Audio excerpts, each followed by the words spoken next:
You found the Creepsters vault. New horrors are added every week. Like, subscribe. When and where did you find the vault? Tell the Creepster in the comments. We can't keep it open without you. And don't forget to close the blinds.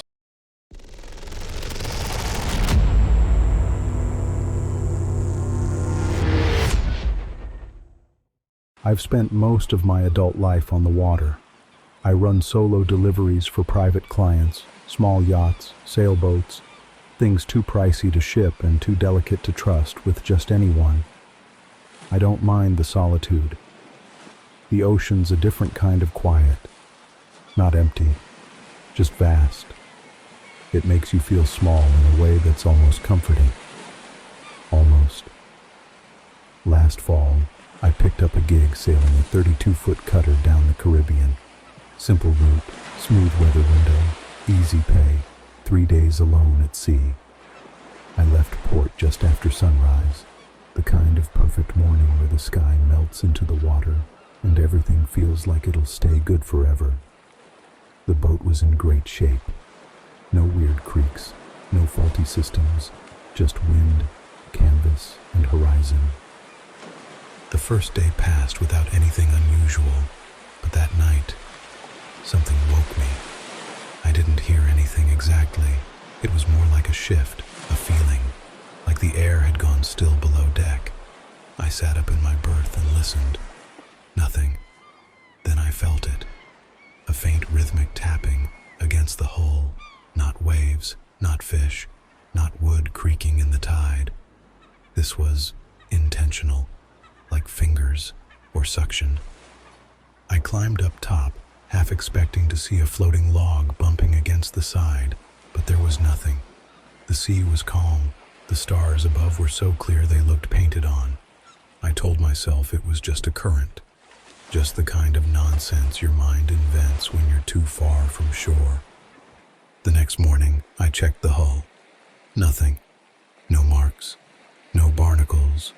No signs of impact. Still, I couldn't shake the feeling I'd been listened to, like something had been tapping to see if anyone was home.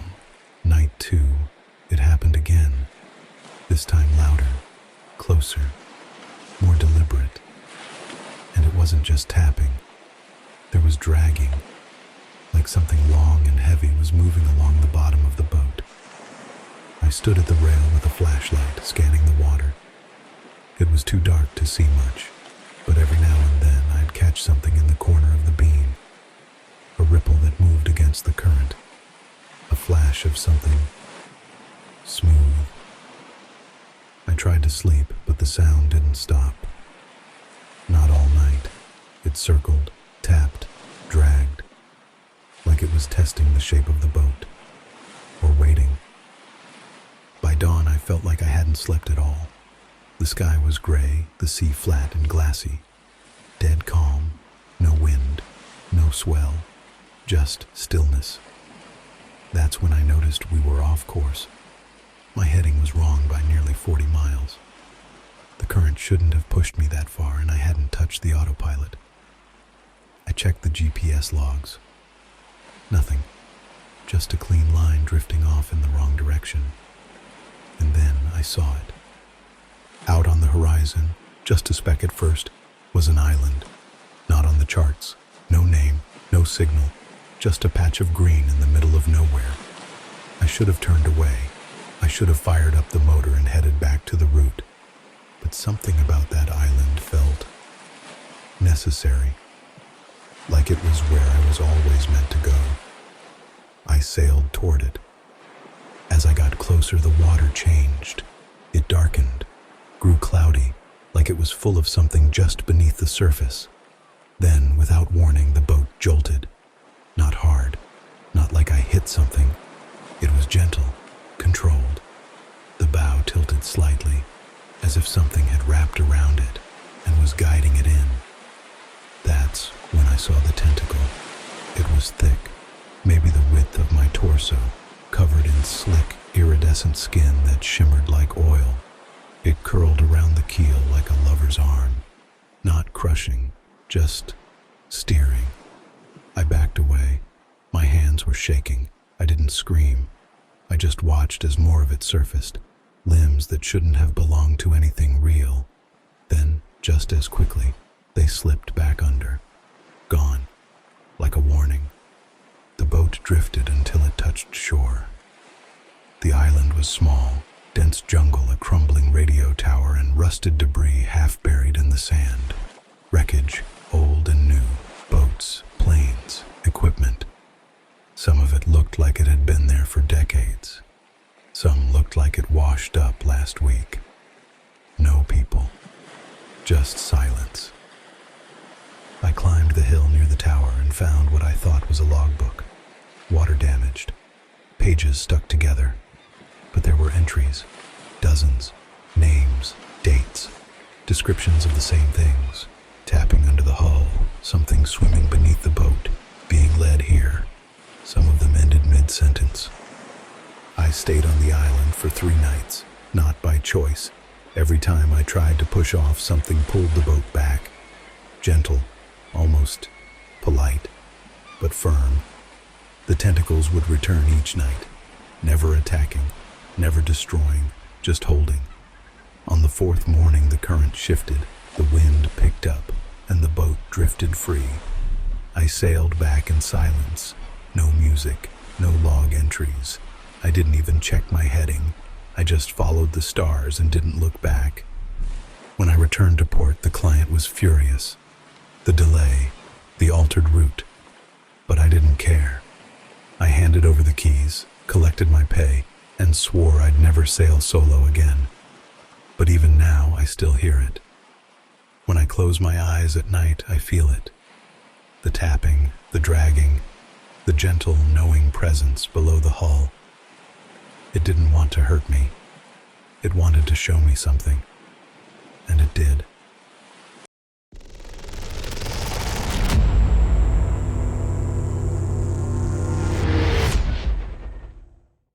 It was supposed to be a quick trip.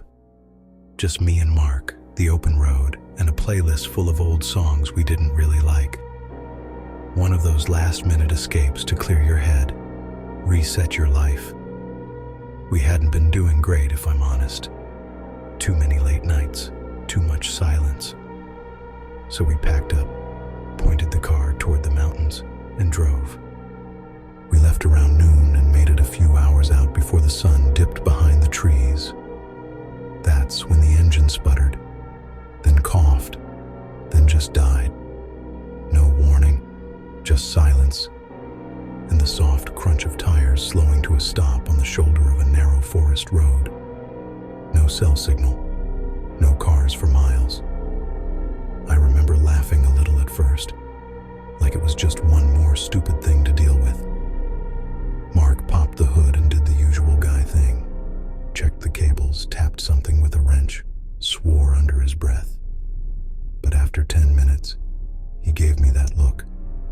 The one that said, "We're stuck." The last gas station we'd passed was about an hour back.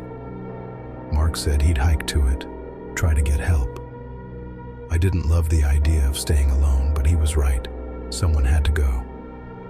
So I stayed with the car. He handed me the flashlight, kissed my forehead, and told me he'd be back in under 2 hours. Then he disappeared down the road, swallowed by trees. I locked the doors and climbed into the passenger seat. The sky was already going dark. The trees cast long shadows across the pavement, and the air had this strange stillness to it. No wind, no birds, just quiet. I kept checking my phone, even though I knew it was useless. After a while, I turned off the flashlight to save the battery.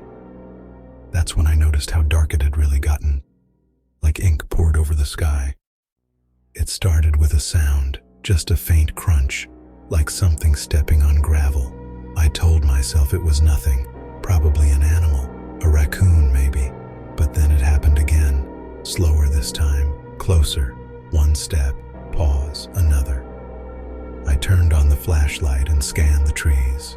Nothing, but the sound had stopped. That's when I heard the breathing. It wasn't mine, and it wasn't inside the car, it was behind it, low, heavy, rhythmic, like like something big. I held my breath and stayed perfectly still. My heart was beating so hard I felt it in my throat. I thought about laying on the horn, but I was too afraid it might make things worse. The breathing continued, slow, steady, until the car shifted, just slightly, like something leaned against it. I couldn't take it. I slammed my hand on the horn. The sound shattered the silence, echoing through the trees. But nothing ran.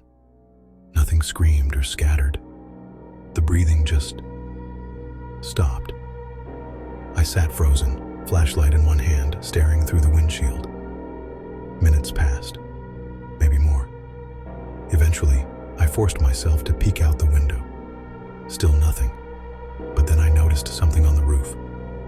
I got out, just for a second, just to check, and when I looked, my blood ran cold. There was a smear across the roof, huge, like a handprint, except the fingers were twice as long as mine. Something had gripped the top of the car, leaned down, looked in. I don't remember getting back into the car, just the sound of the locks clicking, the flashlight shaking in my hands. I stayed like that until the sun rose. Mark never came back. When a ranger found me that morning, I couldn't speak. I just kept staring down the road, waiting for him to come walking out of the trees. But he never did. They searched for days, weeks, nothing, no footprints, no signs of struggle. It was like the forest had swallowed him whole. I moved away after that, far from the woods, far from roads that dead end into silence. I tried to pretend it hadn't happened, that I'd imagined the breathing, the handprint, the fear. And then someone found my phone. It had gone missing that night, vanished from the car. They found it weeks later, miles from where we broke down, caught in the branches of a tree like something had thrown it. When they turned it on, there was one photo, one I didn't take. It was a selfie of me in the car, eyes wide with fear like I'd just seen something behind me.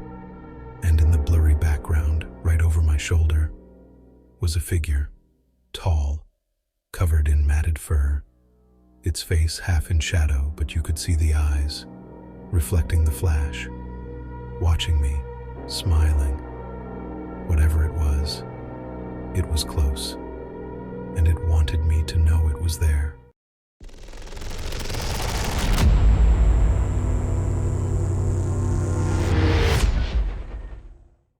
I've hunted all my life, not for sport, more like habit, a thing passed down from my dad and his dad before him. Something about the silence of the woods, the ritual of it, wake before dawn, hike in with the frost still clinging to the leaves, settle in and wait. There's a kind of peace in it that I never found anywhere else. That's probably why I ended up going back to the old family land after all these years. A few dozen acres of thick Appalachian forest, mostly untouched. No cell towers, no neighbors, just trees, creeks, and the sounds of your own footsteps. It's where I used to hunt with my dad before he passed, and I thought maybe going back would help clear my head. Maybe it did. For the first day, anyway. I hiked out around noon that first afternoon and set up camp just before dusk. Nothing fancy, just a tarp, a small fire, my gear. The air felt heavy, thick, like it was pressing down on the trees, the kind of air that makes sound feel distant. I brushed it off as humidity, but something about the quiet felt off. Normally, you hear birds, bugs, something, but out there, it was dead silent, like the woods were holding their breath. That night, I lay in my tent staring up at the nylon roof, too wired to sleep. And that's when I heard it. Wings. Not the soft flapping of birds or bats, but a whoosh, like something big slicing through the air, followed by a thud, like it had landed just outside the tent. I froze, didn't move, didn't It wasn't trying to sneak up on me. It wanted me to hear it. I waited. Minutes passed. Nothing. Then I peeked out, rifle ready. Nothing there. No movement, no prints. I told myself it was a dream, stress, auditory hallucinations from too much caffeine and too little sleep. But the next night it came back. Same wings, same thud. This time I unzipped the tent just enough to peek out with my flashlight. That's when I saw them, eyes, high in the trees, too high for a man, too wide apart for a bear, glowing red, not reflecting light, emitting it. They didn't blink, just stared. I blinked, and they were gone. Now I was paranoid. I stayed up all night, waiting, watching. The woods felt like they were watching back. I thought maybe it was a poacher messing with me, some local lunatic playing games. I shouted, fired off a warning shot into the dark. Nothing. Just silence and those damned red eyes appearing again the following night. Closer this time. By the fourth night, I'd had enough. I packed up my gear and hiked deeper into the woods, thinking maybe I could lose whatever it was. I moved fast, no trail, just compass and instinct. But no matter how far I went, I kept hearing those wings, that rustle in the canopy above. Sometimes I'd catch a flash of movement out of the corner of my eye, like something gliding silently between the trees, always just out of sight, always watching. I started feeling like I wasn't alone in my head, like something was pressing against my thoughts. Not words, but impressions, hunger, curiosity, and something else, pity. That night, I didn't bother setting up camp. I just sat by the fire with my back to a tree and my rifle in my lap. The woods were deathly quiet. I don't remember falling asleep, but when I opened my eyes, it was morning. The fire was out, and I was no longer in the same spot. I was 50 feet from where I'd sat down. No trail, no signs of dragging, just there. That's when I found the footprints, huge, bird-like, 3 talons, sunken deep into the soil like whatever made them was heavy. They circled me, once, twice, then vanished. I should have run then, hiked back to the truck and never looked back. But something kept me there. A pull I couldn't explain, like I needed to know what it was. So I kept going, following the signs, the shapes, the eyes. That's how I found it. Or found myself, I guess. I was walking through a clearing when I saw something hanging from a tree. I thought it was a deer carcass at first, maybe the remains of some poacher's kill.